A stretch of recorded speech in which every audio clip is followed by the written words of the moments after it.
Tonight on News 5 Live, as many as 5 persons died and several injured in a fatal road traffic accident this evening.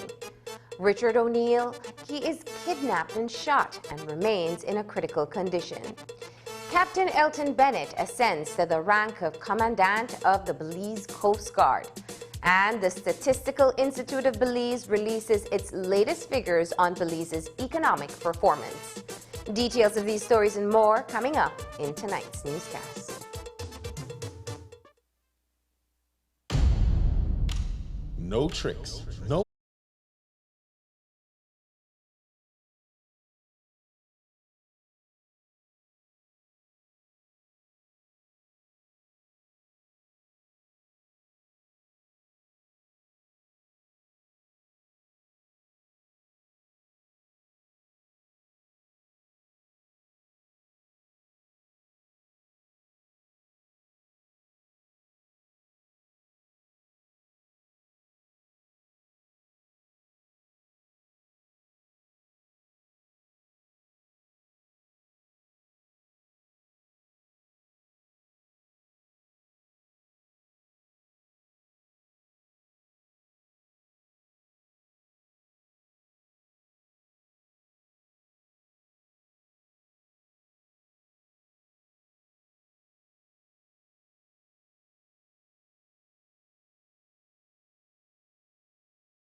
Good evening. Welcome to News 5 Live for Wednesday, November 27th. I am Marlene Cuellar. A celebration of a son being recruited into the Belize Coast Guard has ended in tragedy for one Belmopan family, and several others are mourning the loss of their loved ones following a massive road traffic accident this afternoon along the George Price Highway, which claimed multiple lives. The collision of a sports utility vehicle carrying 3 persons and a van carrying 3 other passengers left several people dead, including Lourdes Wade and her father, a retired police inspector, near the outskirts of Hattieville. The Wade family had just left from Belize City, where they attended a Coast Guard passing out ceremony this morning for young recruit Jason Wade. It is reported that a red SUV driven by Lourdes Wade, an employee of Social Security Board in Belmopan, crashed into an oncoming vehicle. Inside the vehicle with Wade and her father was Jason's girlfriend. We are told that all 3 have died. The identities of the other victims are yet to be released. This is a developing story, and we will have more in Thursday's newscast. At the scene of the incident, however, was Clifton Hall, father-in-law of Lourdes Wade. Here's what he shared with the media. They were coming from an event. I think one of the brother was, I don't know if it was a passing out, but something with the... Okay. It's her girlfriend. Okay. I don't know her name, but... Do you know how many foreigners died in this accident? 2. Well, here it's 6 people. So 3 of them there, and maybe 3 from the bus. 6 people was in 4 Belizeans and 2 foreigners. 3 from the vehicle, the red vehicle, and the bus. 3 other 3 people died, but I don't know their name. Oh no, this is a massive accident. Can you remember anything in living memory even similar to this? Yeah, quite a few. Quite a few. I remember when those guys were going to Guatemala. Right, the footballers. Yeah, to play. And they got in an accident with that Grader. Low boy, yeah. Grader on it, yeah. I don't remember how much of them died. We will have extended coverage of this tragic incident in Thursday's newscast. A construction worker of Ordonez Street is tonight in a critical condition at the KHMH after an attempt was made on his life overnight. Richard O'Neill was reportedly kidnapped from Belize City, taken to an area along the Boom-Hattieville Road where he was shot multiple times. He survived the attack and managed to reach a nearby house for assistance. Police were called out and he was rushed to the hospital where he is now fighting for his life. News 5's Dwayne Moody reports. 27-year-old Richard O'Neill was marked for dead on Tuesday night but luckily survived the attack. According to police, the construction worker was kidnapped when a trio of men forced him into a vehicle in Belize City. He was taken to an area in Borrelboom village and shot several times to the body and left for dead.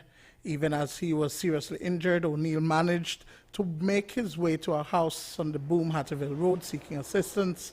The police were called in, and he was rushed to the Carl Hirschner Memorial Hospital around 6:30 a.m. He was admitted for emergency medical treatment and remains in a critical condition at this time. News 5 is reliably informed by a police source that the shooting appears to be the result of infighting within one of the Southside gangs.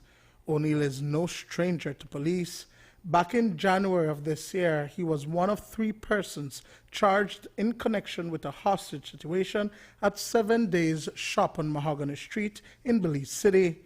The trio had forced their way through a gate at the front of the building before physically assaulting the Asian proprietor and his wife and duct taping their mouths. They held the teenage daughter as hostage. Back then, Commissioner of Police Chester Williams intervened to detain the men. I found out who were the burglars, and I made a call to one of them. And that call led to me having a back and forth with the individual, trying to get him to surrender. The thing is that we had to be very cautious as the daughter was still in the building, and we didn't want to do anything that would have caused them to injure or killed the little girl. And so the negotiation lasted for about 20 minutes, at which time they all agreed that they are going to surrender. So I directed them to go on the veranda near the burglar bar where we can see each of them and their hands. They did that, and after that was done, we breached the building, we went in, and the 3 suspects were caught, namely Richard O'Neill, Stephen Bernard, and Wayne Welch. They were taken into custody, and the little girl was also found inside the building unharmed. A search of the building veranda, we found a bag of money amounting to $670 thereabout. And this morning we went back as we couldn't find the weapon last night. So we went back again this morning, and we managed to find one Glock 9mm pistol. And so we have the suspects, we have the money, we have the firearm. Dwayne Moody for News 5. There were several burglaries reported in the Balama area over the past 24 hours. But on Tuesday afternoon, around 1:15, an elderly woman was assaulted during a home invasion on Samuel Haynes Street in the Balama Phase 1 area of Belize City. Sandhill villager Alma Rodriguez told police that around midday, while babysitting a 2-year-old, 2 dark-complexioned men who appeared to be wet entered through the back door. One of the men carried a firearm and forced Rodriguez into one of the bedrooms. He robbed her of her earrings before tying her hands and feet. The burglars then proceeded to ransack the house. A short while after, she heard the gate to the yard opening and the men escaped. Rodriguez says she managed to get her legs untied and made her way to the front window, where she saw her neighbor and shouted for help. The neighbor untied her hands. The homeowner was called to the house, and checks revealed that 2 piggy banks were emptied. An assorted amount of beaded jewelry were stolen, and an Atlantic Bank token chip. Police are investigating this latest aggravated burglary. The search for 3 Belize City youths who set out to sea last Friday has since become a recovery operation, as personnel from the Belize Coast Guard are now focused on finding the bodies of Sheldon Gibson, Elijah Usher Jr., and 14-year-old Kevin Roches. The trio left en route to Map Key on November 22nd and has not been seen or heard from since. Despite a massive search and rescue effort in the days following their disappearance, all attempts to locate the fishermen or their vessel, an 18-foot skiff called the Lorraine, have been futile. This morning, Commander Elton Bennett provided a brief update and says that the team is now concentrating on a particular area in the vicinity of this island to try and recover the bodies. We continue to search today. We have 2 search units concentrating in the same search area that we were searching in for the past 48 hours. And the reason being because possibility of them being submerged over the past 2 days, and hopefully if cases of drowned or any other criminal act, the bodies will be floating in the same area. So we're out in the area and we're looking at this stage for persons in the water. At this stage it's not a rescue effort, we're going into a recovery mode, and the approach to recovery is a little bit different from the rescue operation. Because we're looking for a slower drift, the search units move a little bit slower, the search area is a little bit more concentrated, and the equipment on board is different from a rescue operation. So we're in recovery mode at this stage. Sir, along those same lines, the boat where Mr. Evan Neal was found, I believe yesterday, are you guys continuing that search along those lines in that area maybe? Yeah, that case is still open. It was suspended, and suspended means that we wait for any additional information to open back the case or to continue the case. And in this case yesterday, we were able to recover that vessel. So, and it's in the same era, in the same Map Key era, Drone Key era. So we are looking for Mr. Evans as well.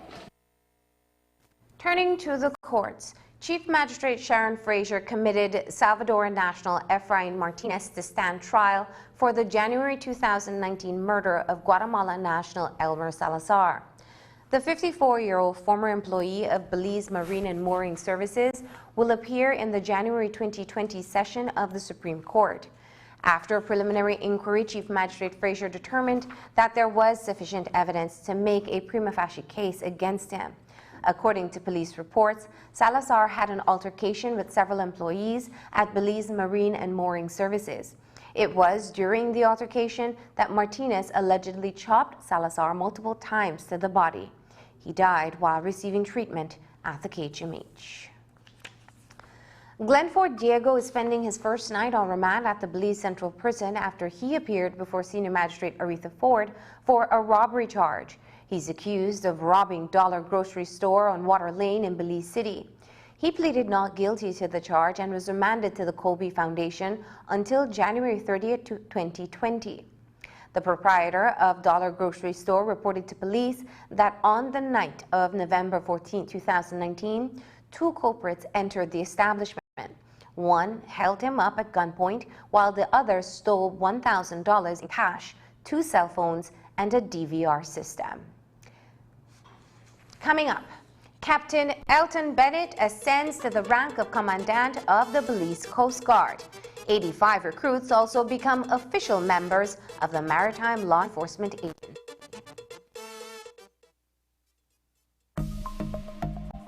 The strength of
This morning at the Coast Guard headquarters in Belize City, 87 new recruits were officially welcomed into the Maritime Law Enforcement Agency. While these men and women were formally inducted into the organization, they will be led by a new officer in charge. This morning at the passing out ceremony, Captain Elton Bennett was recognized as the incoming commandant of the Coast Guard, succeeding Rear Admiral John Borland, who has led the organization since 2009. The event was filled with family and friends, as well as high-level government officials and dignitaries who showed up in support of the new commander and his officers. News 5's Isani Cayetano has the following story. The ascension of Captain Elton Bennett to the helm of the Belize Coast Guard is the fulfillment of a succession plan that came into effect upon the establishment of the Maritime Law Enforcement Agency in 2005.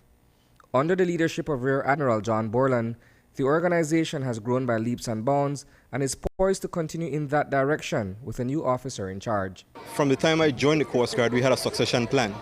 And that's down to good leadership. You know, from 2005 when we formed this, we had a straight career development plan that will take you on different courses, that will give you different assignments in the Coast Guard for you to develop in leadership.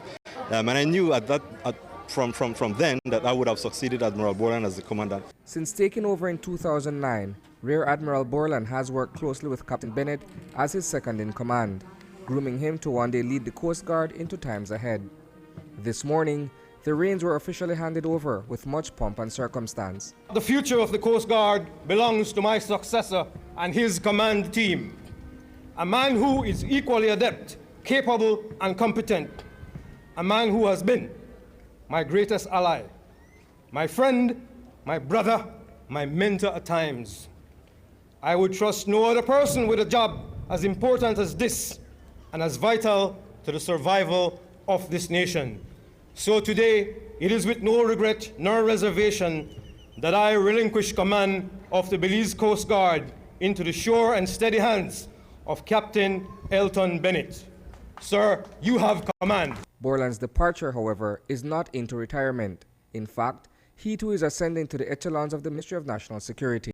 Admiral Borland was not yet due for retirement, but we opted for this change in command because we felt that it was an opportune time for us to have new leadership of the Belize Coast Guard, but also a new direction at the Ministry of National Security. We therefore saw it necessary for the creation of what in other countries is known as the Chief of Defense Staff, that is responsible for coordinating the agencies that are responsible for the defense of our country.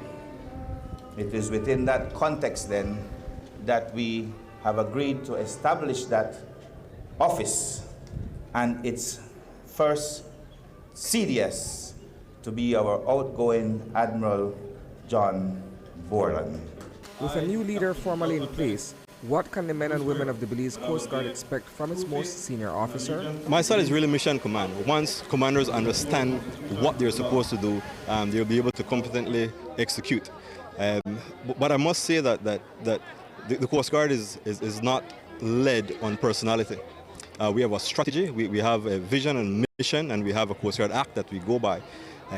What we don't want to have is an organization that shifts and sways with different personality that comes to command. That's not good. What we want to do is to ensure that we continue on that strategy. Reporting for News 5, I am Isani Cayetano. The largest intake of Coast Guard recruits to date passed out this morning and will be deployed to active duty forthwith. It is part of an organizational strategy to grow the numbers of the Belize Coast Guard. Notwithstanding the addition of more men and women to the ranks of the agency, there is a need for more resources to be expended to the Coast Guard to enable the continued work of maritime law enforcement. 5 recruits and 2 officer cadets. They joined the fleet immediately. They do 1 year as seaman apprentice, meaning that they go under a senior petty officer and they work to develop their seamanship.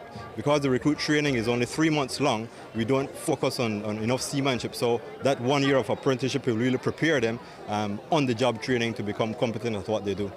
How did the organization come about to have this as its biggest intake thus far? Was it a particular drive, or was it just that many people who are interested? So the Coast Guard strategy calls for a 700 strong Coast Guard by 2020. We fell behind a bit, and the plan is to try to get up to 700. We were not going to make it by 2020, so we're increasing our numbers. We don't have training facilities, so we tap into our resources from the BDF and from BATSUP in this case. So it's all dependent on the facilities that is available to us. In this case, we train up at the British Army training grounds in Price Barracks, and they had more room, so we could have more recruits.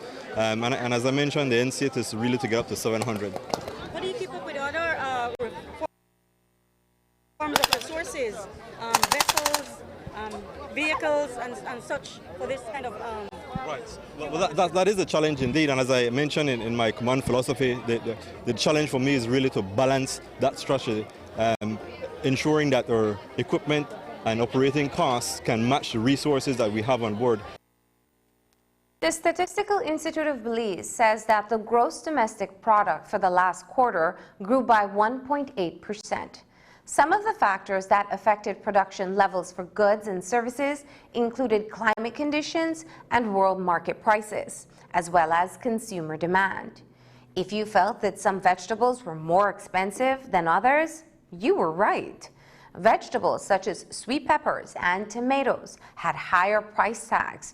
And if you live in Orange Walk, you would have felt an increase in your cost of living, despite the country experiencing an overall decrease in consumer prices. Andrea Polanco was at today's presentation and has more on these latest stats, including a growing import bill of $1.6 billion. Belize produced $663.1 million worth of goods and services from July to September of this year. This is $11.5 million in value of goods and services, or 1.8% growth for the same time last year. The Statistical Institute of Belize says that this increase in the third quarter GDP is largely as a result of activities in the secondary sector, in manufacturing, transportation, wholesale and retail trade increased. The extended dry spell also caused an increase in water generated. The increase in generated electricity resulted from non-hydro generation. Sugar production was up in this category by more than 81 metric tons due to an extended milling season. There was also increased consumer demand for soft drinks and beers. On the other hand, petroleum extraction decreased. In the primary sector during July, August and September, Belize's banana and cattle productions fell, resulting from drought for both commodities as well as an increase in market prices for cattle. In addition, fishing products were down by $2.7 million compared to 2018. That's because the country didn't export any conch and also recorded a 76% decrease in shrimp exports for that period. The tertiary industries saw a $7.8 million increase in production over the July to September period of last year. This is 1.9% growth. In total, this sector produced goods and services valued at $422.5 million. The tourism sector most notably saw a decrease in activities by 11%, or $2.6 million for that period. While July to September falls in the slow season, it was notably down when compared to the same period last year. An exact reason for this is not immediately apparent, but two scenarios that played out around this time were the closure of the western border to foreign buses, as well as the murder of American tourist Gary Swank. Overnight visitors to the country decreased by 3.9%. which subsequently caused a 6.2% drop in hotel room revenue. Cruise visitors to the country also decreased during the quarter by 20.7%.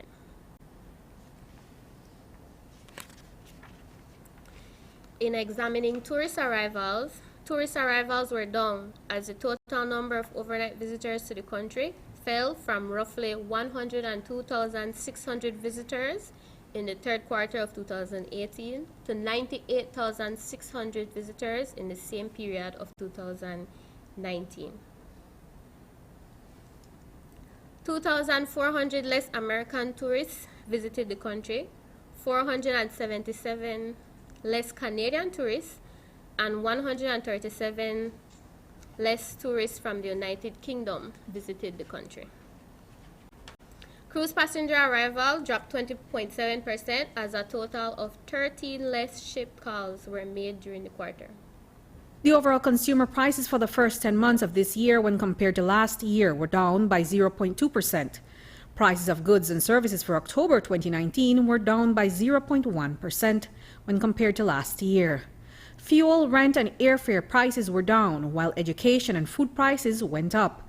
The prices for vegetables, including cabbage, sweet peppers, and tomatoes, were up considerably, while the costs of lime and watermelon were down. Orange Walk residents paid the most for goods and services, while consumer prices were down in San Ignacio and Santa Elena, reflected in rental prices. As lower prices were recorded in Corozal Town, Belize City, Belmopan City, San Ignacio and Santa Elena Town, and Anguilla Town. However, this decrease was partially offset by a 0.8% increase in the liquefied petroleum gas prices and a 5.2% increase in electricity tariff, as the new rate applied earlier in the year continued to take effect. When comparing October 2018 to October 2017, a significant increase of 14.8% was observed. Now, this is telling us that liquefied petroleum gas prices are now having a small increase of almost $1, while the previous year it has an increase of almost $15. Belize imported $1.6 billion in goods and services for the first 10 months of this year. That represents an increase of over $30 million worth of goods over the same period last year. Imports of manufacturing goods such as metal structures, ceramic tiles, and vehicle tires increased by $14 million. Minerals, fuels, and lubricants increased by $13 million due to kerosene and diesel imports. Free zone imports, mostly clothing and footwear, increased by $8.3 million. There was also an increase in crude materials during this period. From January to October 2019, Belize's exports were valued at $359 million, an increase of $7.9 million in exports. Earnings from citrus products and crude petroleum fell, while banana exports are up by almost $4 million. It was a record-breaking year for sugar exports, but earnings still pale in comparison to previous years due to world market prices. In 2019, with a 25% growth in exported quantities over that of 2018, we have reached the highest level on record in exported quantities of sugar. But we go back to our original question: how have we done in terms of our earnings? The fact is that world market prices for sugar are a far cry from what they were in earlier years. If we take 2019 and compare it to 2012, for this January to October period, we notice that we are exporting twice as much sugar, but earnings grew by less than 1/4. Reporting for News 5, I'm Andrea Polanco. After the break, new SIB statistics indicate that unemployment was up between July and September.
Belize's population as of September of this year is 410,695 persons.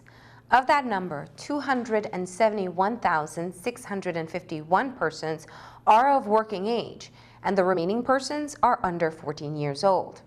About 70% of the population represents persons of the working age.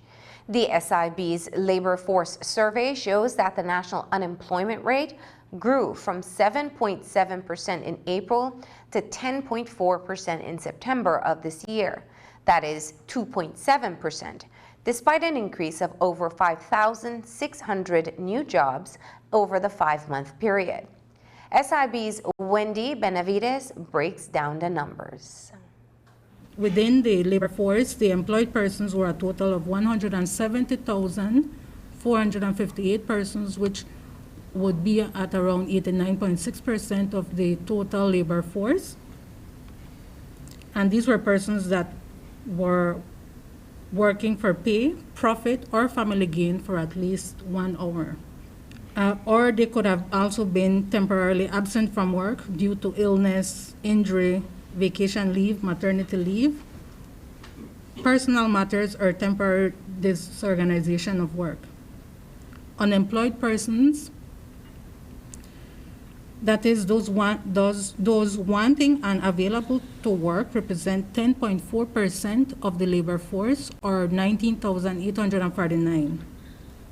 Persons working less than 35 hours, otherwise the underemployed, represent 22.7% of all employed persons. This group was about 38,769 persons, increasing by 34% since the April round this year. According to the SIB, while the labor force grew at a faster rate than which jobs were being created, there was an increase of women in the labor force. Benavides explains that this is a record growth in recent years. The number of females in the labor force has increased significantly.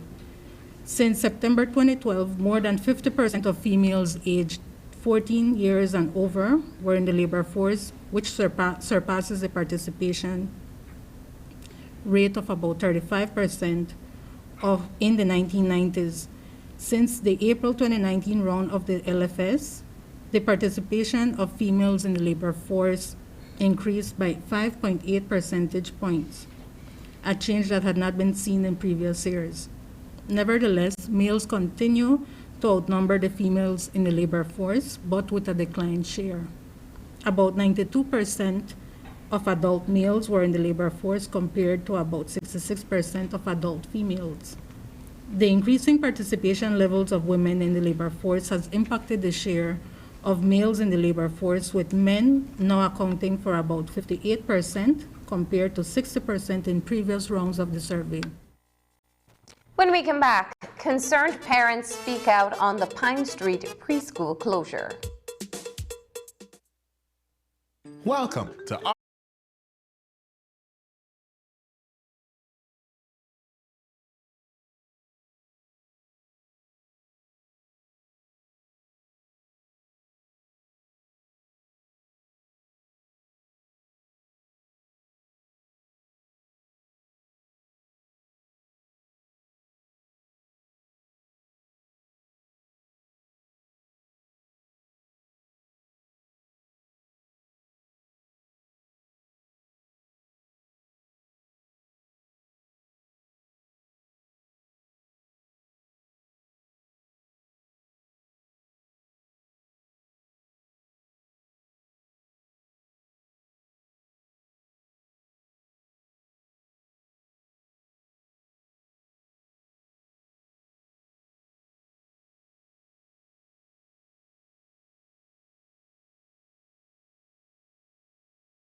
the bank.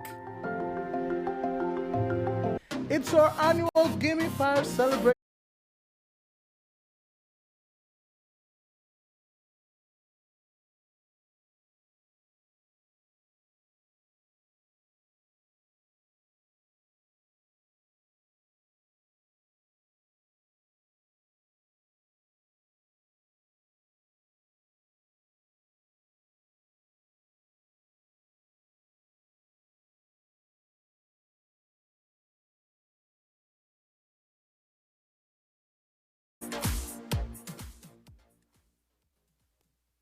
Officials from the Ministry of Education convened a meeting this afternoon at the Gateway Youth Center in Belize City.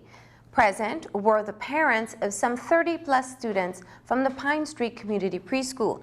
Last Friday, the proprietors of the school closed down the facilities after the ministry put in place a new principal and teaching staff at the institution. At the start of the new school year, the former principal and owner of the preschool was told verbally that her license was revoked and that those of her teachers were not renewed. To date, they claim to have not received anything formally, but a ministry-appointed staff was installed. Felicia Anthony says that a notice was issued to the new principal that the building will be closed down, and now the students are without a preschool. As we said, the Ministry of Education met with the parents to determine the way forward. Following that meeting, News 5 spoke with a concerned parent. When I went to school Monday morning, the school was locked up, the gate was locked up, the classroom was locked up, and I had to take my son back home because there was no school. That was really surprising to know that kindergarten school locked up. I got the kids there left out of school when I started the foundation of schooling, you know. So it was surprising to me. But I maybe have a meeting this afternoon and I tried to dispute welcome back the thing be corrected, and they said that they want to try again a building so that all the kids could stay together. We have to take one process. That's still too long. How the Ministry of Education and then people got a lot of money and think can come in and say, hey, we're Pine Street Preschool, that's for the kids there. We are getting a building quick. But they got to wait till January. I don't know what happened in January. Maybe when January comes, they might say February, March, so we don't know. We don't rely upon what they tell with January, man, you know.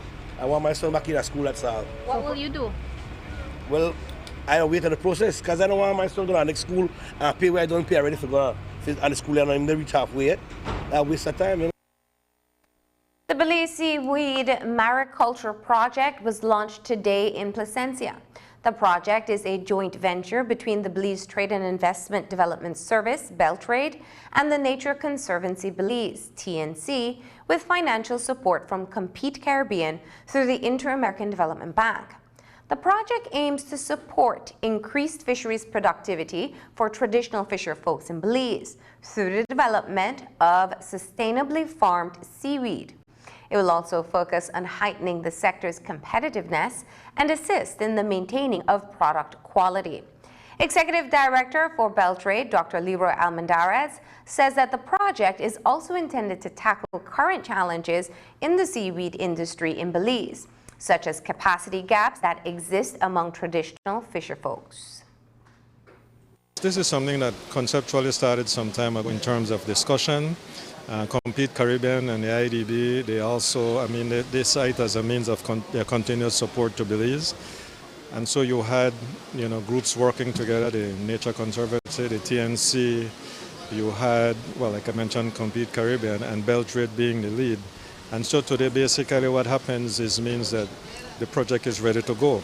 In terms of identification of the funding and all of that, it means that now we can proceed with a plan that we had in place in terms of increasing the number, not only the number of farmers, but the seaweed production. That's one of the main things that you have to look at.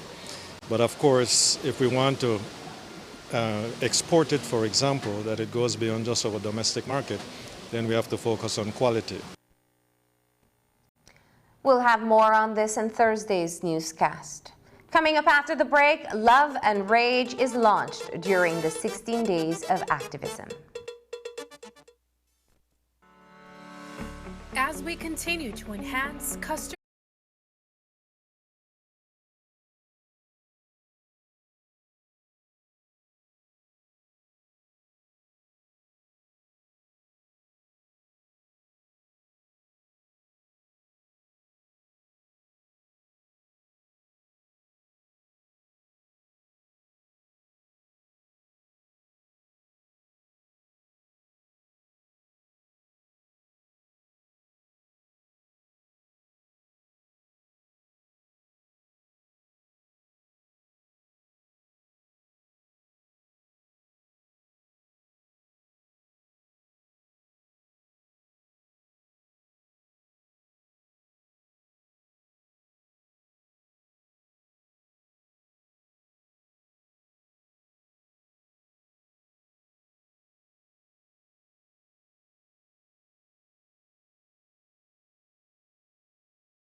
Earlier this week, the Women's Department, in collaboration with its partner agencies, launched the 2019 16 Days of Activism to highlight the issue of gender-based violence.